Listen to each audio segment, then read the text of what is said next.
Hi everyone, welcome back. It's been a while and it's really great to be back here at Got China. This time it's just me and Jiang Jiang, who everybody is very familiar by now, to bring you our latest program. Jiang Jiang, would you like to say hi? Hello everyone, it's great to be back. Well, it's really great to have you back. Yeah, I think I missed your last episode on the Xiaohongshu Red Note, right? Right, I mean, it was a very nice episode and we're really sorry that you can't make it. Yeah, I think you guys did a great job on that. Well, thanks. But anyhow, it's great to have you back and to talk about your latest work, which I'm sure that you as an audience have been also paying attention to, which is the two sessions, right? I'm sure you can look with the We have two cups here. Two very special cups, because these cups, if you can see, are the original cups that are used on the two sessions. So we thought we'd bring two along to maybe get you So they are the annual two-session cups. Annual two-session cups. And Jiang Jiang, I understand that you have been chosen to report on the two sessions, which is a very rare opportunity for a journalist. Yeah. So could you maybe tell us what you do at the two sessions? Yeah, I mean, as a Xinhua journalist, I covered the two sessions this year, and particularly the CPPCC National Committee.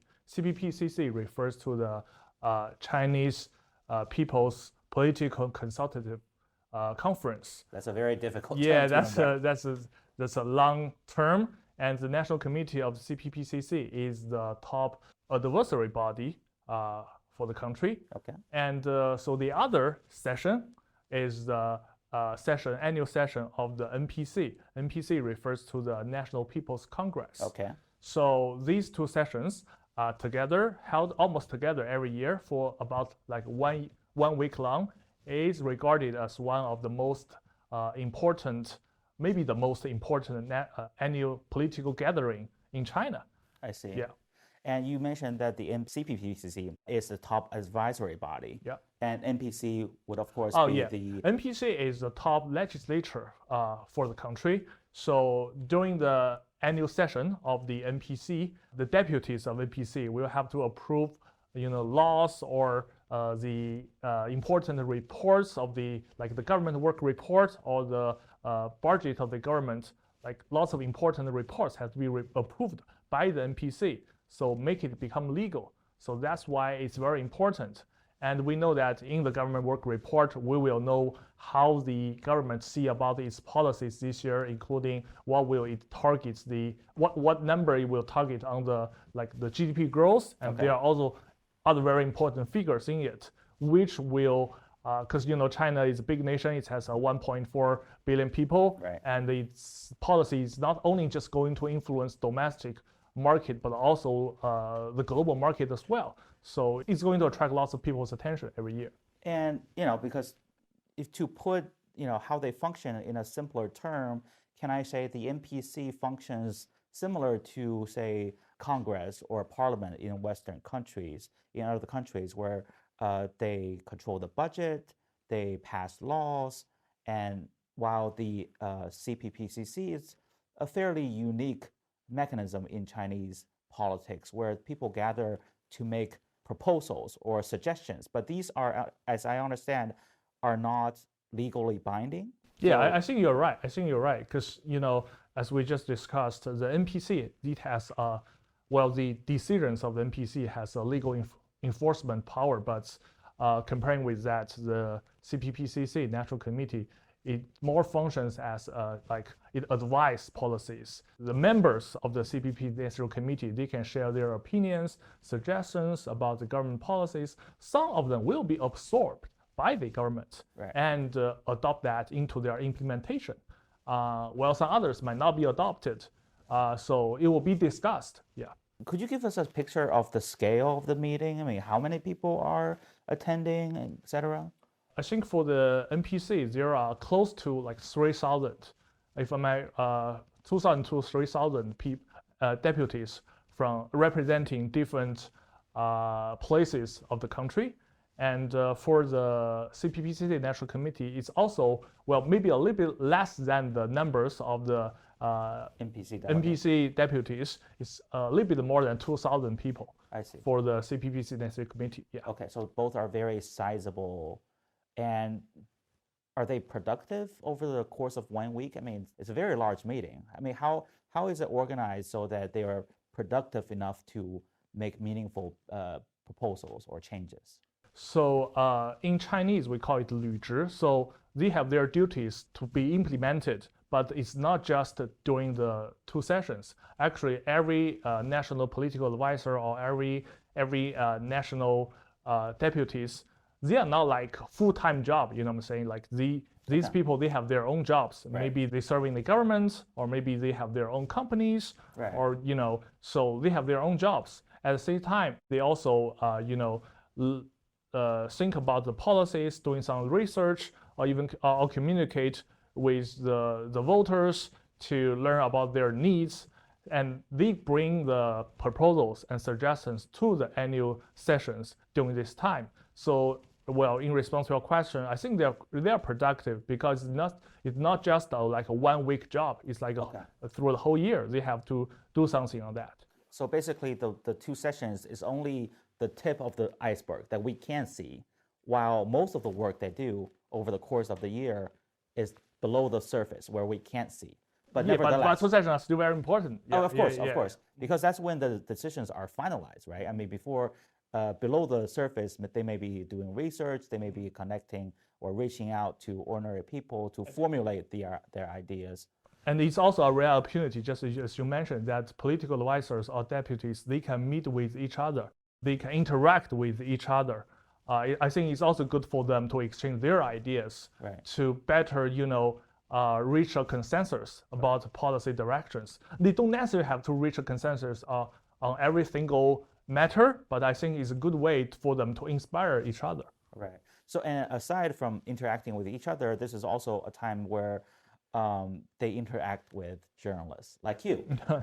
So could you tell us what exact events that you attended at this year's 2 sessions? So I'm a registered journalist for the 2 sessions this year, and I'm a registered journalist for the CPPCC National Committee. Okay. I attended the opening session and the closing session of the CPPCC National Committee session this year, and I also attended several group discussions of the national political advisors during the 2 sessions. So group discussions, as I understand, these delegates of the CPPCC National Committee, they have full body gatherings, meetings where you say more than 2,000 of them gather like together. an opening session and the closing ceremony. At the Great Hall of People.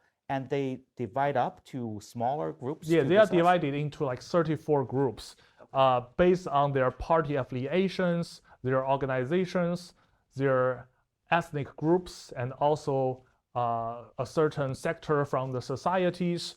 So altogether 34 groups. So each group will have, because maybe some groups there have many people, so the group will also be divided into subgroups to have their discussions together. So and that sometimes these discussions will be more effective and more targeted. Yeah. They will discuss about the government work report, though they don't have to deliberate the government work report because that's the duty of the NPC deputies. But they can discuss about the report.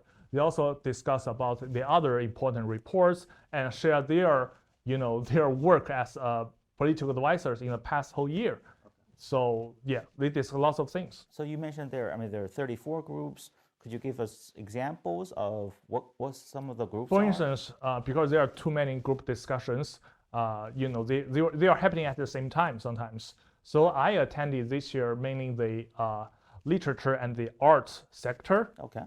So you will see some writers, even some actors, some theater performance. So they will be in the literature and art sectors. I also attended the group discussion of the ethnic minorities. So you can see that they can be, as I just mentioned, they can be formed based on their ethnic groups or their sectors of the society. Well, a lot of people must be very envious of you because we all know that the arts group is the most star-studded one, where you see really celebrities in that, right? Well, on social media, you definitely see it can be headlines, especially as you mentioned, some celebrities are member of the groups. But I think the political advisors, they are all very professional people in their sectors. Okay. They are very famous actors. They are really good at their acting, but they also have some ideas about the art sectors because they are, they work in the front line, so they understand the difficulties and challenges. So I think it's really a great mechanism. Yeah. Oh, so it's like a very serious tone over there. It's not like the Met Gala or. It's serious. It's serious. Yeah, Right. yeah. Okay. So what else aside from the CPPCC? I also have a chance. It's my first opportunity to attend the press conference of the foreign minister. It's like a tradition the for Wang the Yi, the Wang Yi foreign minister Wang Yi held a press conference. Actually, it's a tradition in recent years for the foreign minister to hold a press conference during the two sessions. Because people are curious to know about China's foreign policies plans for the coming year. Right. So it's my first time to attend the meeting, and luckily I got an opportunity to raise a question. Oh, you got a question. Yeah, That's fantastic. yeah, and so that's also a great experience for me. Okay. And besides that, I also covered like some articles by Xinhua about the government reports, about some other things. I myself has some newsletters regarding the two sessions as well. What you can expect from the two sessions, the highlights of the government reports, and the interactions between the leaders and the political advisors and the NPC deputies. Right. Well, that must have been a hell of a week for you. Sounds like a very, very busy schedule. And there's so much to unpack there, but I want to start with the foreign minister's press conference because I checked out some of the news reportings about the two sessions, and a lot of attention was paid to the press conference. I understand because it really dictated Chinese foreign policy. It really pronounced Chinese foreign policy, and especially with regard to some of the world's hot button issues. And you were there, which is super exciting. I'm assuming. Could you walk us through that press conference? What did you see? What did you feel? And what questions were asked? Certainly, I mean the press conference of the foreign minister draws lots of attentions. You can see that from the numbers of the journalists who attended the press conference on that day. I think I arrived at the venue like 3 hours before 3 hours? 3 hours before, and there's already lots of people there. I think the door for the hall which held the press conference opened like 2 hours before the opening of the press conference. And once the door opened, everybody just ran into the seat to try to get a good seat for the press conference. And you can see lots of journalists from different countries, and they are interviewing each other about their opinions of the press conference, their expectations. So you definitely can feel the vibe there. It's very exciting. It's very exciting, and I can understand that because China's diplomacy policy is very important to the world. And my question was that my question to Wang Yi was actually also based on this context, because 2025 could be, we could see more, turbulence or transformations in the world. So I think lots of people will be curious to know China's policy in 2025. So that is basically what I asked Foreign Minister Wang Yi, in the press conference. Like where China stands as the world changes, or there are more turbulence or turmoil in the country. And what did he tell you? Well, he said that China is committed to add certainty to a world with turbulence. He said that China will remain committed to fairness, to openness, to follow the rules under the UN chapter. And also, China will not provoke, but China will also not back off from other provocations. So China will also share its development opportunities with the rest of the world. So to summarize that, China will serve as a positive factor for the world development and progress. I see. And what are some of the other interests in the room? What other questions were posed for Wang Yi? And because I understand he touched on a lot of issues during that span of the press conference on some of the world's really hottest issues right now. The press conference lasted around 90 minutes. So there are lots of questions being raised. Some of them are about like the global south, some questions about like China-Europe relationship, China-US relationship, China-Russia relationship. I think to summarize that, the response from Mr. Wang Yi is quite comprehensive, and it shows that China is consistent with its diplomacy policies. So came back to what we discussed at the very beginning. I think it does add more certainties to the world. Okay, yeah. And do you think like people are satisfied with what they heard? Well, I didn't talk to each of the journalists there, but I think people are excited to hear his response. And there are some journalists, certainly they wrote lots of important articles after that. Generally speaking, I think it is one of the most, important press conferences during these two sessions, for sure. I see.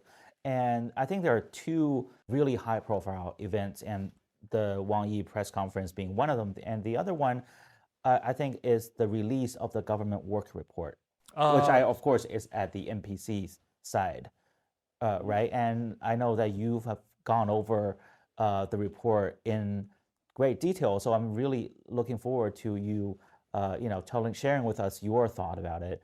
And for me, I think the most interesting thing about the government work report was that Chinese Premier Li Qiang gave that speech or delivered that report for the NPC for deliberation. Right, about 1 hour before U.S. Donald Trump delivered his speech at the U.S. Congress. Yeah, that's pretty rare in history. Right, and it's very coincidental, and a lot of, I think, media drew contrast between the two events because the two reports are both very important, the two speeches, and they saw a lot of contrast. Premier Li Qiang was talking about China opening up, China is still engaging in reform, but Donald Trump was calling for more tariffs, more protective measures.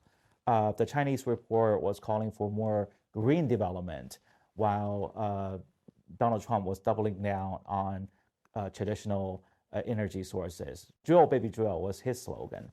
And to me, that's a very interesting, two very different speeches to hear delivered at a similar time. So for you, you went over the report in detail. What was your key takeaways? Premier Li Qiang delivered the government work report for deliberation. And I read through the report because, last December, we have a, Central Economic Work Conference, which sets the tones for this year's economic development directions. And I think the government work report delivered by Li Qiang, the policy direction is quite aligned with the conference, the Economic Work Conference last year. So I think it meets expectations. I mean, if you read, no matter it is like domestic news or international analysis on the government work report, I think you will see that is a general, conclusion about that government work report. And for instance, China is going to target around 5% GDP growth this year. It's actually the third consecutive year that China targets GDP growth rate around 5%. Around 5%. Yeah, I think it's the signals of stability. Okay, and obviously the growth target for this year's economy is very important. And are there any micro policies to support that in the government work report? Yeah, for sure, the consumption is also going to be like a priority this year. I think the government is going to issue consumer goods subsidies of 300 billion yuan this year. Last year, it was about 150 billion yuan. So this year it's doubled. But last year, the subsidies was mainly being released at the second half of last year. So 300 billion yuan for a whole year is almost like same pace of last year. but I think it shows the commitment of the government to continue to try to stimulate the consumptions, especially service consumptions, such as the health sector, the elderly care sector, children care sectors, and also trying to use the holiday system to create more like recreational services. So I think service consumption is going to be a key for this year's economic development. I think this year is the first time we added 2 more days of a public holiday. I think one of the considerations behind that is that people can maybe go out more, travel more, and boost consumption. Because in recent years I think the public kind of hope that the government can allow them to have more holidays. So what the new policy you just mentioned, I think is a response to the public's needs. Yeah. And also for the stimulants, I think I can relate to that is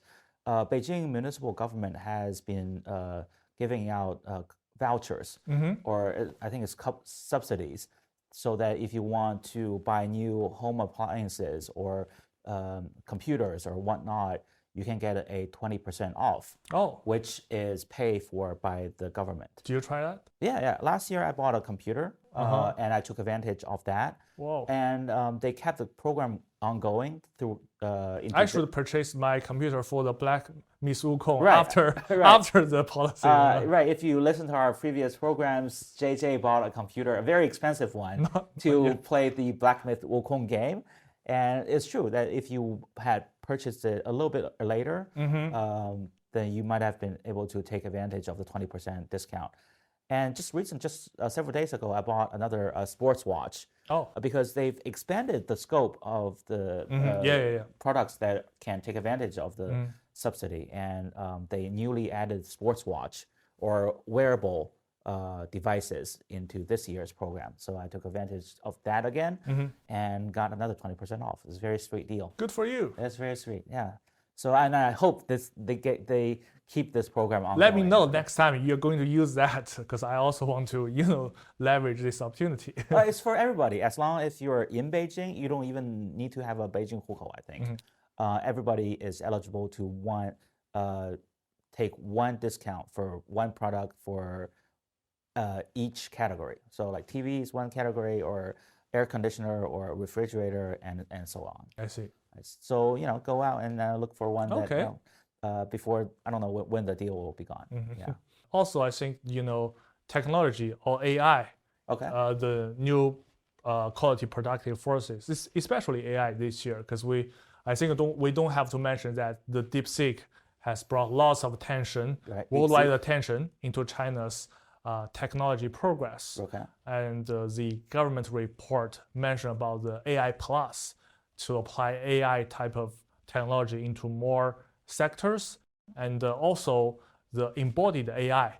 I forgot about the Chinese name of that. Embodied AI basically means that with an AI system, it will also add like robotic arms or like physical body to the AI system. So not just about input and output of data or some type of that stuff. It will enable the robotic type of stuff to do more service for human beings. I think that is quite aligned with China's development, because on the one hand, we know that China is entering into like an aging society. So definitely, if there can be more, robots to help with the people who need help, so that will quite, create new sectors or some new business opportunities. I see. I'm super interested in the AI plus concept that you just mentioned.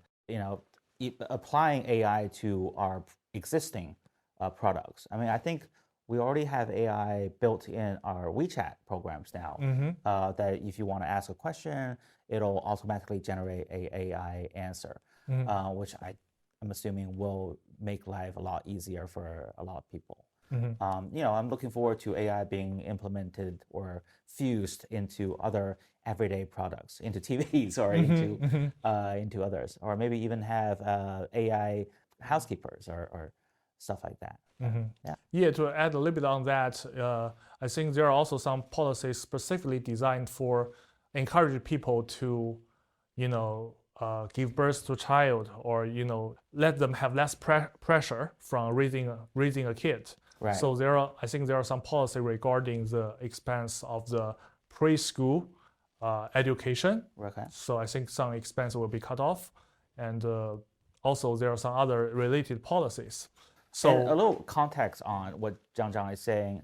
China's birth rate right now is declining, and it has raised concerns with some policymakers. So there are greater and greater calls to roll out policies to sustain childbirth in China, to ease financial burdens, especially, and other burdens for young families to have kids. Also, I want to add is that although we discussed that, from the government work report, it's like bring us certainties, like more predictabilities.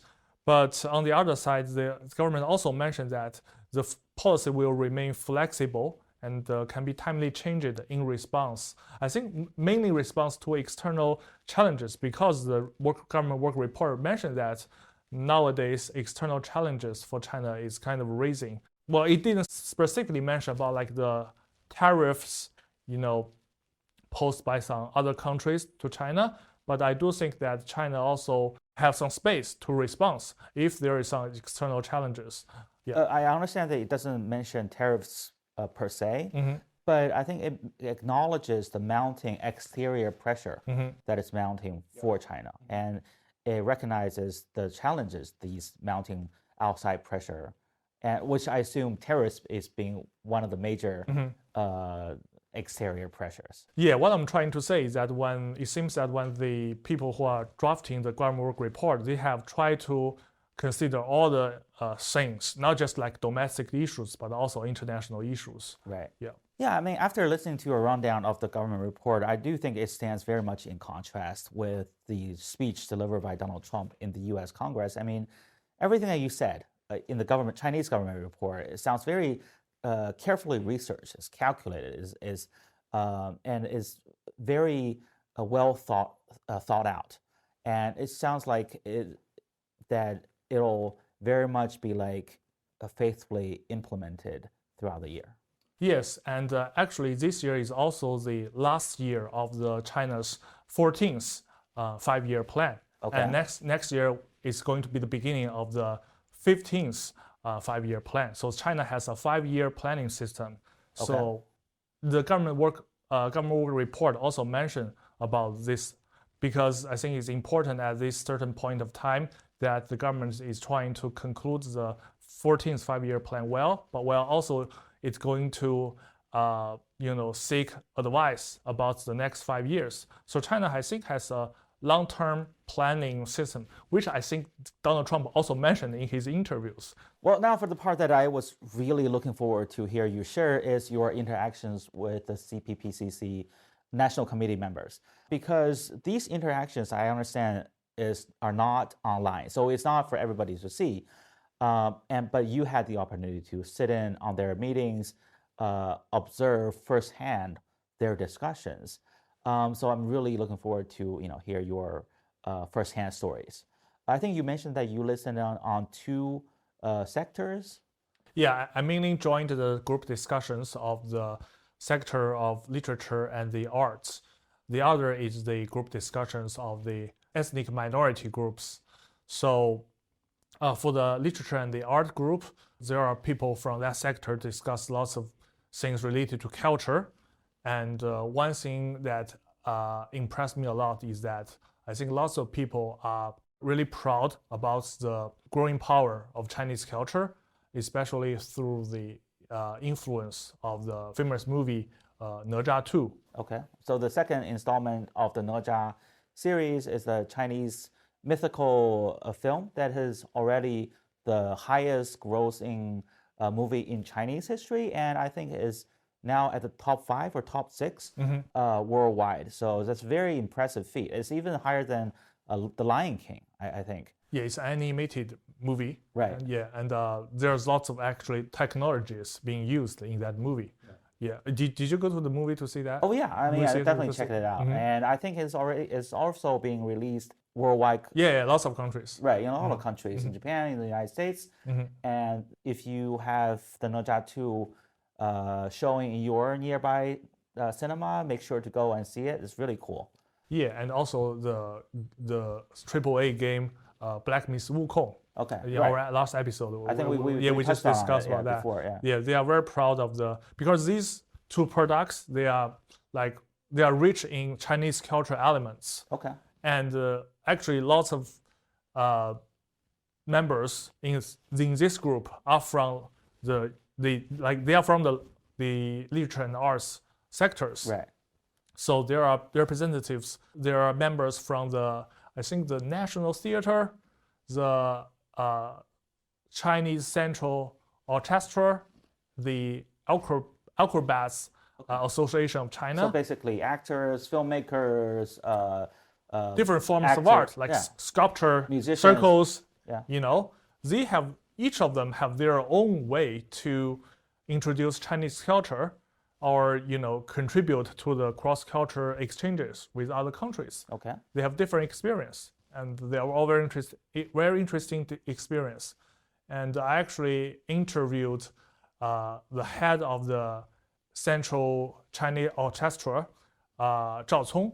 She told me that she is trying to use DeepSeek. She sometimes poses very challenging questions to DeepSeek. For instance, ask DeepSeek to blending the music of the Chinese music ambushed from 10 sides with the Western music for Alice, and to see what inspiration she can get from that. She said it was quite unique experience. So because she said that some people say that DeepSeek is not that creative enough. Okay. But actually, she said that it's actually very creative. But what is she trying to get out of DeepSeek, asking a question about how a Chinese music? She blend two type of music together. I think he created a new type of music, like a mixture of Chinese and Western factors. As a source of inspiration. Inspiration. I see. Inspiration. Okay. Yeah.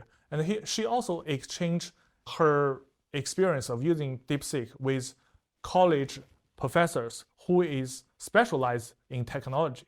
So you can see there are also cross-communication between different sectors of the CPPCC National Committee, which is quite interesting. I think that's also quite part of the contribution or the function of the CPPCC National Committee to allow people from different sectors communicate with each other. Actually, during the two sessions, there are also cross-group discussions, and sometimes Chinese leaders will also attend such type of groups discussions.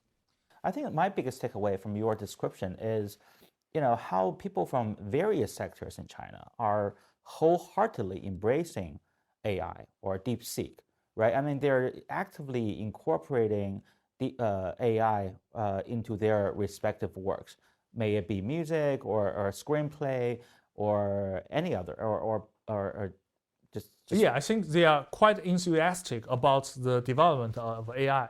I think you were saying that it seems that people are caring more about the benefits of AI bring to them rather than the risks and challenges. Right. Well, actually, there are definitely people talking about the risks, but I think Chinese people are more likely to happy to embrace the benefits of the AI, and I think they are confident that in terms of the risks or challenges the technology might bring to them, I think they trust that the certain department will have proper ways to manage that. So it's not a big concern during the two sessions in terms of the risks and challenges. Yeah, because I was reading some of the news reporting, and they say, well, both domestic and international, they say that the AI could be a big booster for the Chinese economy. And I was a little dubious. I was a little confused. I mean, how will AI boost the Chinese economy? And after listening to your description, how people are actively incorporating AI into their whatever sectors. Even creativity. Creative work. I am more confident that the AI will play a bigger role in Chinese economy and really maybe empower some of these sectors or even transform some of these sectors. So I'm really eager to see, what changes AI will bring us. All right, thanks, JJ. Really glad to have you here. I mean, before My experience observing the two sessions or 两会 are through newspapers or through TV screens, and it's not very often that you get to speak with someone who's actually experienced it in person. I love hearing your. Well, next time you can also join us. Well, sure. I mean, yeah. I mean, if the opportunity arises, I'd definitely be happy to join. But really glad to hear your personal stories, your firsthand observations of the two sessions. Really takes us inside the great hall of the people, rather than. It's also a great experience for myself. I also learn a lot through all these unique opportunities. Right, and I think a lot of the points that are raised in the two sessions will see resonance throughout the year, right? I mean, because these are only the plans, and the next step is to implement them. And Got China will follow these very important points and bring you up-to-date analysis down the road. Thank you again for joining us at Got China. We'll see you next time.